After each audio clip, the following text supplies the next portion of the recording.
Well, it's not a Ducati. I mean, it's not even Italian. And it's even older than other Ducati projects we've had. But it does have a V engine, although being a V4. And hell, it's only a 500. But it is a two-stroke. This is going to be a very fun project.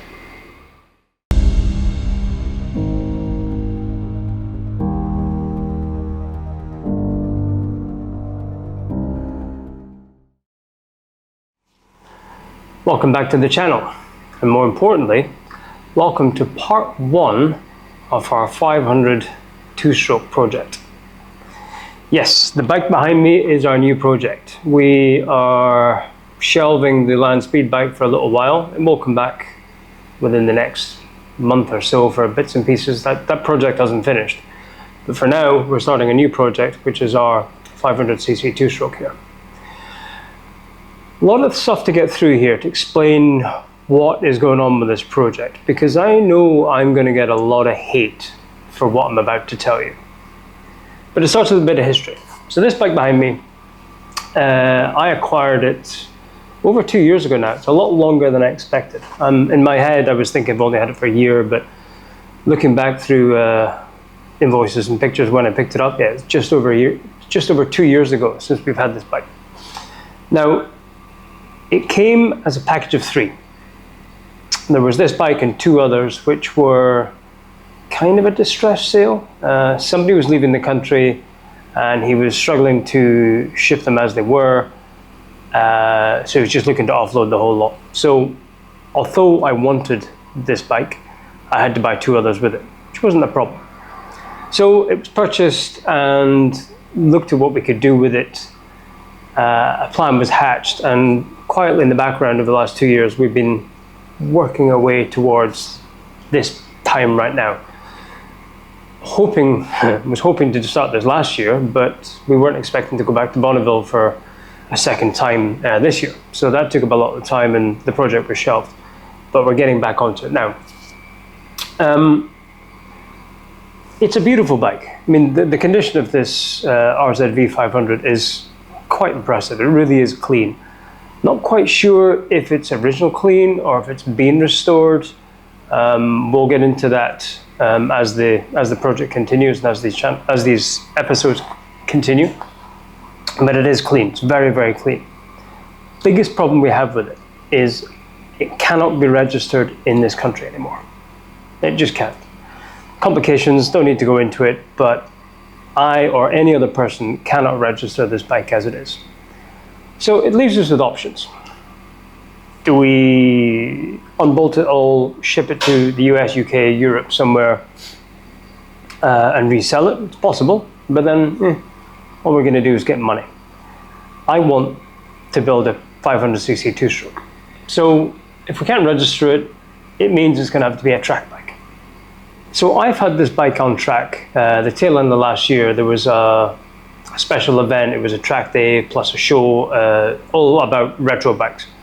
So I went through this, make sure it was track ready, got it running, put plenty two-stroke in it, probably a bit too much two-stroke to be fair, and spun some laps on the track.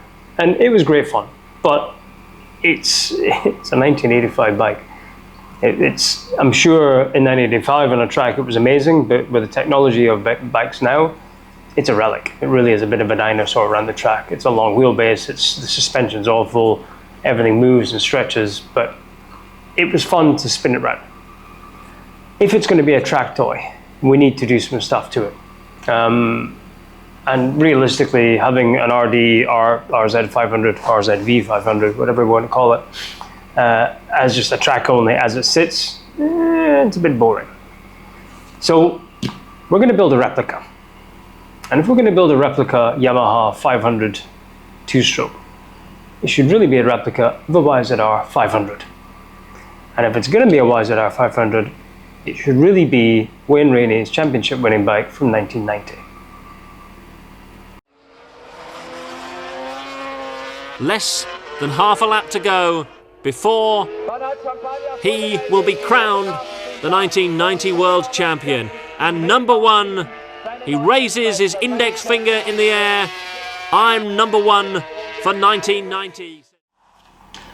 Now, back in 1990, Wayne Rainey was racing for Team Roberts Yamaha, which is the works Yamaha team. He'd already been a runner-up in the 1989 championship on a YZR500, but for the 1990 bike, which was the OWC1, he racked up, and I've got this written down here, 7 wins, 14 podiums, and 15 races, along with 3 pole positions. And it was that won him the title on that bike. And it was a gorgeous bike in the Marlboro colours. It really was beautiful.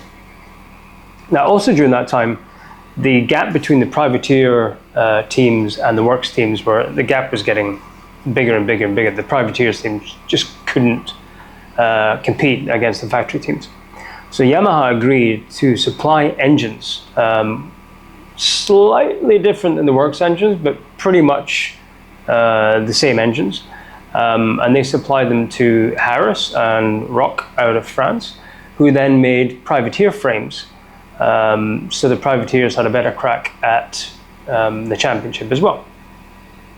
So the good thing about that is there's quite a lot of reference points on the bikes, even though the Harris and the Rock bikes were slightly different, but the era was the same, the engines were pretty much the same. So when you build a replica, it's good to see all the different components of, potentially I think there was 30 bikes were built overall, as opposed to potentially 3 or 4 of that 1990 bike. So as a reference point, we're in a good place. So we're going to build a replica YZR500 OWC1. What do we do? People have been building replicas of these for years and years. Now, we could take this and we could lighten it up, we could take all the crap that we need off it, maybe put some 17-inch wheels on it, better suspension, and give it a paint job, and give it the iconic Marlboro Yamaha paint job throughout. People have done it, people have done it quite well, and it's a good look. But realistically, for us and what we do here, it's a bit bland for us. So paint works out. Next solution is bodywork. We could get some pattern bodywork. There is a couple of companies that still do it. You can get the YZR pattern bodywork. We can put bodywork onto this frame. It's already an aluminium frame because this is the Japanese version of the bike. So it's a lighter frame than the steel RD and RZ chassis. So we're all in a really good place. We can get some pattern fairings with the 17-inch wheels with a paint job. It would look pretty good. And again, people have done that and they've made it from good-looking bikes. It really has. But again, paint job, fairing, is that really where we want to go? Don't know. Next option is frames. So a lot of people will get rid of the aluminium or steel frames of these bikes and take the power plant and put it into something a bit more stiffer or more modern. R6 is a common one to do. It's a lot more modern. You can get all the parts off it. I mean, the front end and the back end of an R6 is a great start for any track bike. The TZR 3MA frame is also a common one. You can take that frame, it's a Delta box frame. You can take it, do slight modifications, and the 500 motor will slap into it. It's a lot lighter frames, better position, better geometry on it. It's a common one as well. Or there is a couple of people out there, and there's not many left, that will do a custom frame, basically a YZR500 frame replica, but with the 500 engine mounts. So there's a lot of options to build a replica. Which way should we go? And then we have this. This is kind of exciting, and it's definitely going to show which direction we're going with this. So let's start unboxing it.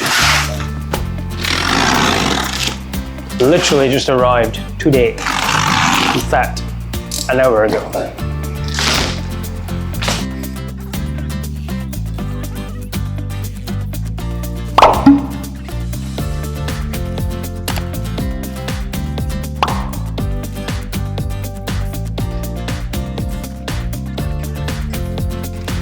That's clearly packing. That is something else. But, oh boy, oh boy. Oh, teasing us.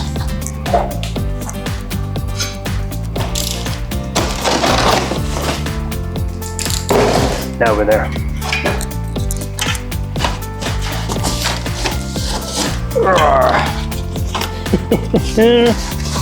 Come on.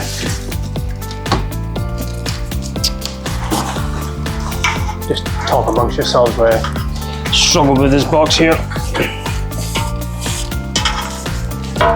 Something.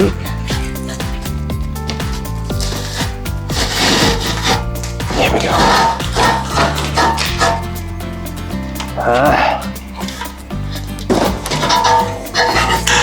That is the way we're going. This is a Costin Engineering replica frame for a YZR500.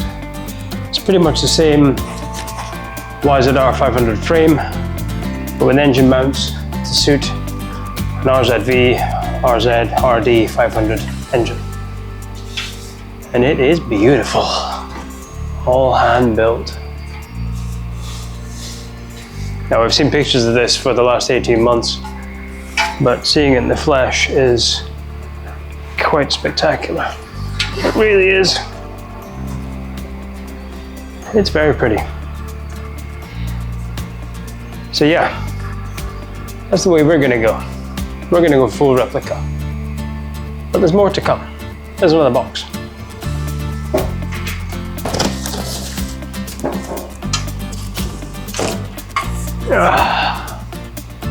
Now we have a swing arm which goes along with it. Isn't that pretty? And the seat subframe, which will go on the back of the frame.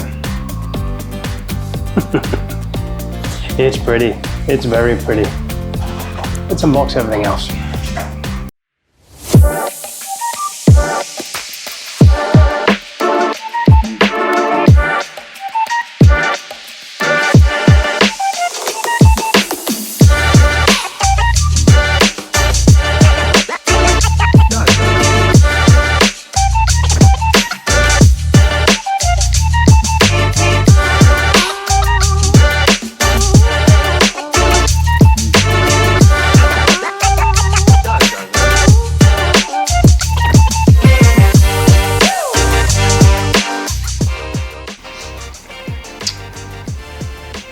It's so pretty.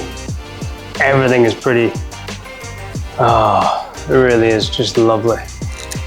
But you always need a bit of inspiration and a bit of foresight of what this is going to look like. So let's just hang a couple of bits on it just to give us an idea of a final version.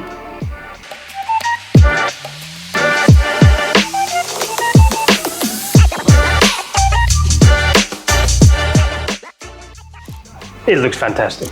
It looks absolutely fantastic. We need to get going with this project, we really do. Before we can start playing any more with this, we need to do something with this, which is now the donor bike. It's a very clean donor bike, I know, but as mentioned previously, we can't do anything with it in its current form. I need that engine to go in here. So we're now going to strip strip the entire bike. We're going to take detailed video as we strip it to check each component, the condition of it. So there's video evidence of the condition of it.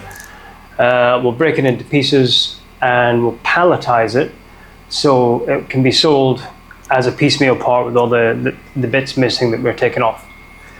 These are collector's items. There's a lot of people out there who are looking for good quality parts. I myself have looked for years now on eBay looking for one of these engines and various bits for a project, and they're rare. They're very rare. So we'll start stripping it down. We'll, as I said, get it all on pallets, and then once we have the parts that we need off it, we can start playing with this. So yeah, this is going to be part one of the YZR500 project. Thanks for watching, and please join us for the next one.